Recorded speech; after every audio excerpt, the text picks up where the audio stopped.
I think you just got to be able to run base stuff and get it in. You have to be able to block. Just speaking for us, I can't speak for everybody.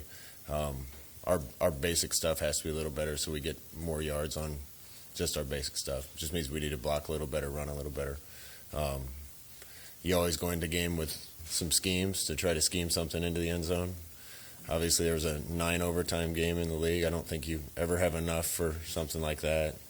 But you can't have 20 of those, or you're wasting a lot of time practicing on that. So I think really it comes down to just being efficient in what you do and being a little better at it. There's good defenses in the league, though. I mean, you talked some last week about just sort of your setup for the bye week. What did you think of your guys when you got them back today, and how much of a jump did you get on Purdue then over the last couple days with the staff? Yeah, as a staff, we got a lot of time to watch them. Obviously, then we watched the Wisconsin game yesterday several times, and it helps. Thought the guys had more of a spring in their step again. They were a little worn down and tired. That's natural with 8 straight weeks and starting a week early. So I think it was good for our guys just to get refreshed. How are you feeling after the bye week? Refreshed. Got some rest. Excited to get back after it. You mentioned the 9 overtime games. What do you think of that new rule where you switched to 2-point conversions after the third one? It made for an interesting game. I had anxiety watching that game. You'd run out of things to call. They both good teams, and somebody had to win and somebody had to lose. They're trying to shorten a game, and they got a 9 overtime game, but that's the rules. It was good for us as a coaching staff to see that, just to make sure we can be ready for it. How's Adrian coming off the bye? He's good. He's gonna be 100%. He's been dealing with quite a bit of stuff and fighting through stuff, and he's a warrior for doing it. He'll be full go. Purdue's a team that tests the secondary. What's status, as you can say, with Deontay this week, or just how do you battle them with your secondary being perhaps down a bit? Yeah, Deontay will be back this season. I don't know when. You always want to have everybody up when you're playing a team like this. They're going to throw a lot of stuff at you. You have to be ready. You have to be disciplined. And they got some good players everywhere, but definitely a receiver that can beat you. So we got to have eyes on him and got to cover well and try to get to the quarterback. I think Purdue would have had a good chance Saturday. I think they turned it over 5 times. It's hard to win that way. So I don't expect that we'll get that same effort from them. Expect them to come in ready to go, and another good Big Ten team that'll be a battle. How impressive was that performance they had against Iowa 2 weeks ago? Yeah, there's a lot of good teams in the league, and I think any week any team can win. It usually comes down to a few plays here and there. Purdue made the plays in that game for sure. Bell made a lot of those plays. And everything just kind of went the right way for them that day. They played a heck of a game. We got to expect that Purdue team to come in here. You guys have obviously faced talented players of all kinds, but you're on a run here where I think 4 in a row, if you include Ohio State this week, face a really talented pass rusher. I guess just generally speaking, what does Carl offense do well, and how much pressure can a guy like that put on an offense and a play call? He's a good player. He's one of the better players that we've played. I think he's got good guys around him too. Across the board, I think they're good pass rushers. Really impressed with their Sam linebacker, number 6. They're a good defense. They've really become one of the better defenses in the league, in my opinion, watching them on tape. You got to know where Karlaftis is all the time and account for him, and we got to battle and do the best we can. How's Marcus Buford progress? I know he's a freshman, prep school freshman, but how does he progress? He may get a chance to play a little bit more. Yeah, he's doing well. He's one of those kids that came in mature and ready to attack. I always say that's the mark of a freshman that's going to play early isn't necessarily talent. It's how quickly they grow up and become adults and good teammates and do little things right. And he came in that way. So I'm excited about him right now and in the future. Casey Rogers said that Brand Banks will be back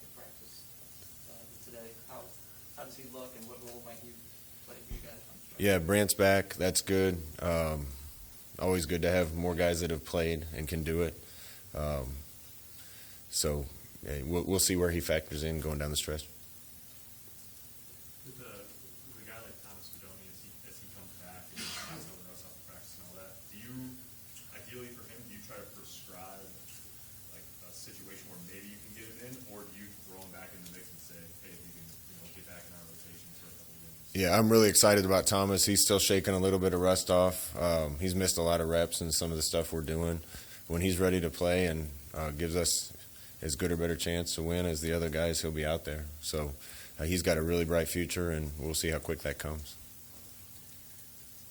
How much ground did you guys cover on the recruiting trail, and what kind of feedback you get being out on the road for the first time in a long time? Yeah, it's great. How many days did you say it was? Like over 620 days. 620 days.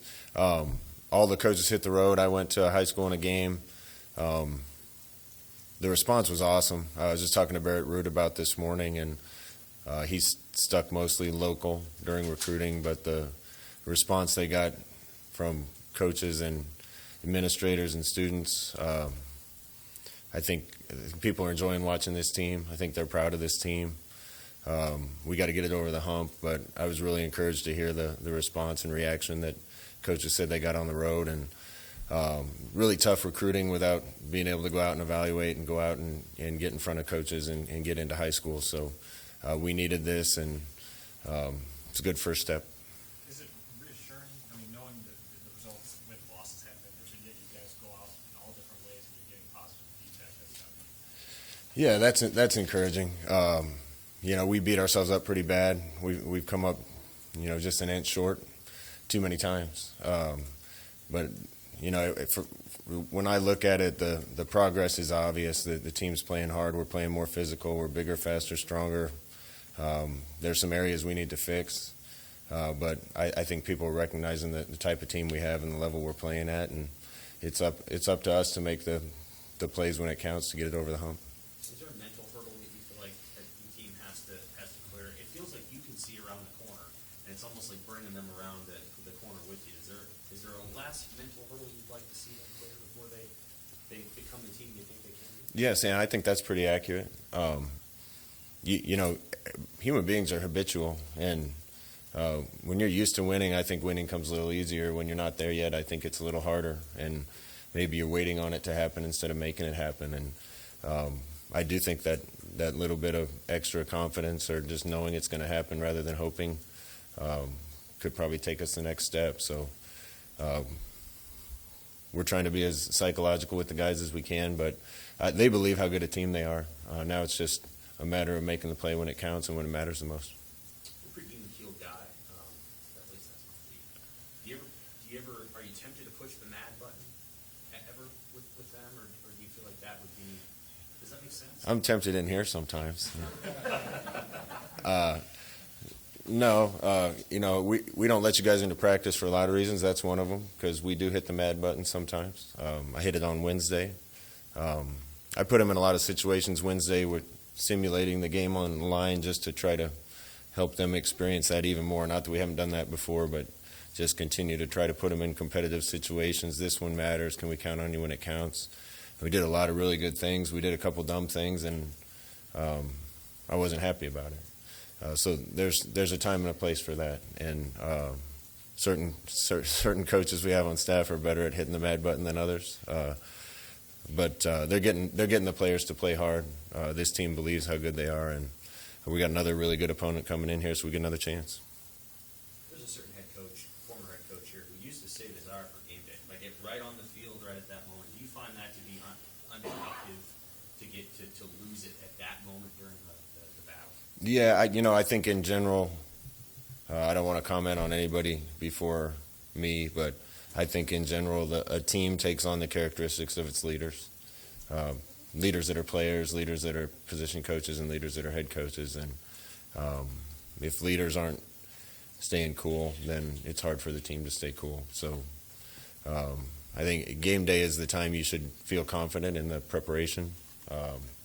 You should feel ready, and that's probably when you should be your calmest while being really fired up to play. Anything else, Coach? Appreciate it, guys.